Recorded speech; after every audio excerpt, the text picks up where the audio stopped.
us whatever it is that you want to share about this whole situation. I can only imagine how devastated the family is. Yes, we are, devastated. We are suffering greatly, and but we're so thankful for the outpouring of love and support from our church family, from our community, and there's a lot of calls, a lot of love, and a lot of prayers, and so we're thanking God for all of that. And so we're moving forward slowly, but we're trying to collect the family, hold the family together, and just walk through it one step at a time. Right. Yeah. I know that things are not what they were initially reported by the police, and you guys want to kind of set that straight and clear that up. Whatever it is that you choose to say, you can. If you don't want to, that's fine as well. Is there anything that you want to speak on about how this initially came out and what it actually turned out to be? Well, it's interesting how, people are quick to jump to conclusions before really getting the details and giving people some room and some consideration, as we would like to do for ourselves. The golden rule says, do unto others as you would have them do unto you. And I'm so glad that everything has come out as the truth, and the truth is backed up by whatever it is, the video, to show that our son and daughter who loves their children would have not done anything to harm them. And so thank God that truth always prevails. Jesus says, I am the way, the truth, and the life. And I'm so glad for our family that we stood on the truth. We waited. We prayed, and so many prayed with us, and I just thank God for the Jenkins family and our family, that we go forward together, and God will draw this family closer and closer together, that we triumph, we win, because truth always prevails. How is the little one doing who survived, and has the family told him yet that his older brother didn't make it? No, actually, no, we didn't tell him, but he seems to know, and so he's doing well. He's doing well. He was running around today, enjoying the game room up there, and so on. Right now he's resting, and we're so grateful that he is alive. Yeah.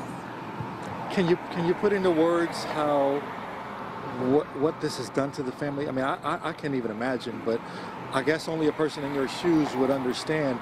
Can you put it into words what this has done to you guys? How are you making it day to day? Well, as we said before, it is God, it's Jesus, it's our faith.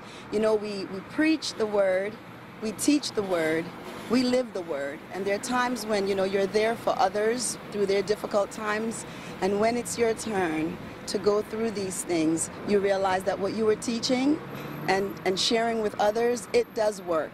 The power of prayer and the power of the resurrection life of Jesus makes a big difference. So we don't just say this thing, we live this thing. This is really real. This is how we're making it. It's through the power of prayer and the love that's outpoured by our community, the family. And so we want to just say thanks to everybody who touched our lives and continues to remain in our lives in this season. But this has drawn our family closer together, because we always knew that love is the bond that keeps us all together. Right. We also want to, say special thanks to the first responders.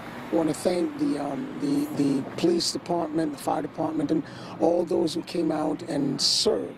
We're always grateful for those who serve, and our police officers and our fire people and our first responders. They are doing a great job, and we so appreciate them.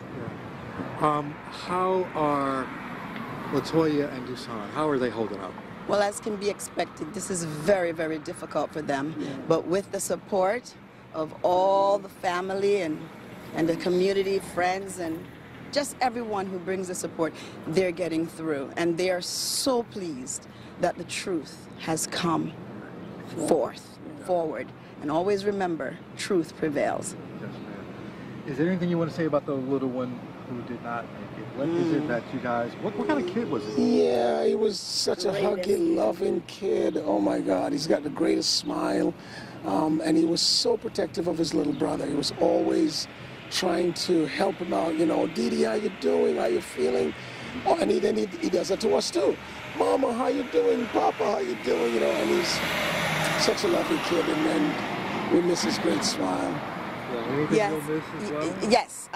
He is definitely our miracle baby. Yes. When he was born, there were a lot of complications, and God gave him life. And we're just so thankful for these 4 years that God allowed us to share with him, and he's impacted our lives. He'll never be forgotten. And he is, for us, he is prophet. We called him that. I fondly call him that, Prophet Jeremiah.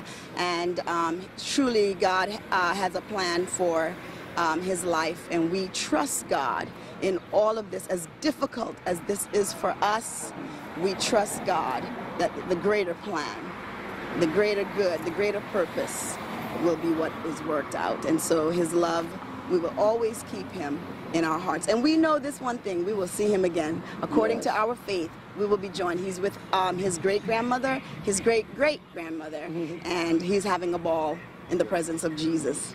I'm just curious, were they able to save any of his organs to donate to other children, or do you guys know? I don't know. I don't know. I don't know. We're not sure. Not sure. Yeah. Okay. Not sure.